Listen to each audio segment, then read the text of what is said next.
We've been hearing the word trauma a lot lately. It's almost turned into a bit of a buzzword, you could say, but trauma is reality for many people. So today we're asking what it really means to experience trauma, and more specifically, what are the signs you are in a trauma bond? That's a new phrase for me. Clinical psychotherapist Cindy Chia is here to help us answer those big questions. Welcome, Cindy. Glad to have you. Thank you for having me. A part of Studio 5. This is such an interesting topic. I'm excited to learn from you. One of your areas of specialty. But before we get into the topic of trauma, our focus of our conversation today, I want to ask you, you say you are, quote, breaking the Asian taboo of mental health. Yes. Tell me what that means. Why is this a passion of yours? Yes, so growing up, I was born and raised in Malaysia. Growing up, I don't ever remember being able to express any feelings at all. Okay. In my household, the only feelings that really mattered was my dad, and his feelings was, a lot of it is anger. And culturally, as a whole, it feels like, you know, it's more acceptable to have, you know, the feeling that's anger, or, you know, it's easier to admit that you have a migraine from depression than actually depression. To say I'm depressed. Yes, to say that you're depressed. So it's a lot of like emotional suppression. And you know, I grew up with that environment. It was very suppressing. It was a lot of walking on eggshell. It was a lot of minimizing yourself, making yourself small so other people can have feelings above yours.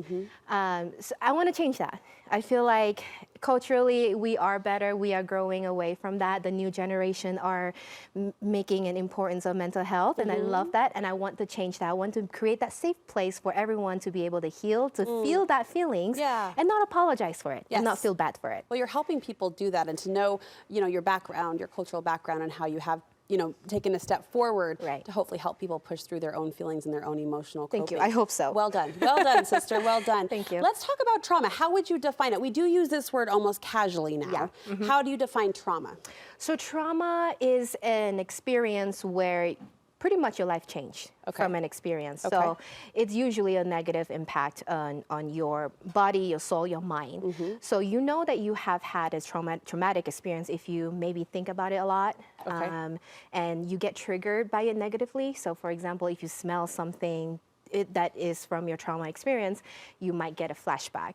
So a lot of negative experience with trauma that comes with it. Now you specialize in trauma bonding, which, as I said, I haven't heard this phrase before. Explain to me what that is. Trauma bond is a very specific relationship that has an abuser and a victim. Now I'm going to use this pretty loosely here just for references. So the abuser usually is the one who would create the dynamic of manipulation, be it physical, emotional, or verbal, to create the dependency from the victim side.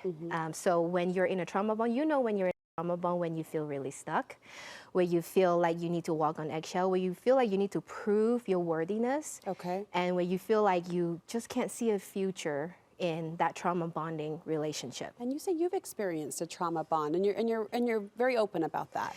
Yes, so I am very open to that because I want people to see like a real life example of what that feels like or what that looks like. So yes, I experienced trauma bonding a lot with my dad. Growing up, he was a very angry person, and I saw that dynamic with my mom as well, my mom and dad. You know, he would blow up over very little things. And then my mom would be the one in trouble. And then she would almost felt like begging for his love again, like begging for for her worthiness to prevail in a relationship. And then my dad will like do the love bombing where, you know, he will help out, like he will apologize in ways that are like make you feel guilty, to feel like you're dependent on him and not be able to move away from that. So we all felt that in the family, not just my mom, right? But you know, thankfully, after years of work and growth and healing, we're in such a much better place now. My dad realized that, you know, there are so many things that he did not so well as a parent before, and he has also did his own work, and also started to listen to us to like, you know, maybe be a better parent and stuff like that. And he has been so amazing with his growth, so open, and we have worked through that. And we laughed the other day, you know, we were like, we spent 30 years shaming each other, kicking each other down, enough of that. We don't want to spend another 30 years of that. I love to hear those stories of, Yes. of growth, progression, as you describe it, and, So and beautiful. ultimately healing. Yeah. In the minute we have left, and this is a big question, and this is your professional work, so I don't ask it lightly, but what is the key to that recovery, that trauma bond recovery? Yeah, from my end, I did a lot of therapy. So therapy, EMDR is something that I did myself. It was so hard. So it's eye movement desensitization reprocessing. Okay. Mouthful, but it's EMDR in short. So what that does is process my trauma with a professional therapist, and go through that really, really hard phase, and then heal on my own in a very safe place, in that therapy. So therapy was a big one. Journaling is a big one for me too. Getting that experience out on paper. Yes, because I couldn't verbalize it a lot of the time. Now I feel more comfortable now verbalizing it Yeah. to my parents even. Yeah. But back then it was a lot of suppressing. So writing it out really helped me heal Okay, as well. okay. Thirdly, just living that truth, living in the moment. Because I think sometimes when we're in a trauma bond, we feel like we need to leave right away, or like get a divorce right away, or like go another country right away, or move. We don't have to. We can live in the moment and make small changes. So for example, boundary was a big one with my mom. So I set that boundary, and it took a while to like really. Sure, this isn't an overnight fix. No, not Yeah, at all. yeah. So it took a while to really do that boundary Yeah. right, Yeah. but we did it. So a boundary is big too. So Sure. little things. Yeah. Self-care. Yeah. I think there's so much that we can do for ourselves Yeah. outside of our dependent, Right. if you're in a trauma bond, your spouse or your Right. partner or whoever, your family. Right. Self-care can be so important to really gain that confidence again, that Sure. self-esteem. Because when you're in a trauma bond relationship, Yeah.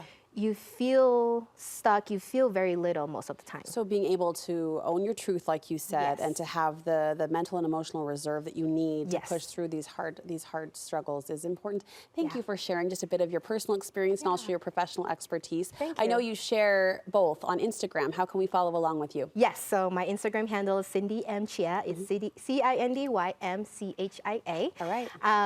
And my practice, Aspire Psychological, we're accepting new patients as well. Okay. But if you want to work with me one-on-one, I have a group coming up in November that I will be talking about trauma, and we'll talk about ways to heal and Yeah. recover from that. A big topic, but Yes. hope on the other side of it. So thank you for Yeah. sharing that. Thank you as so well. much.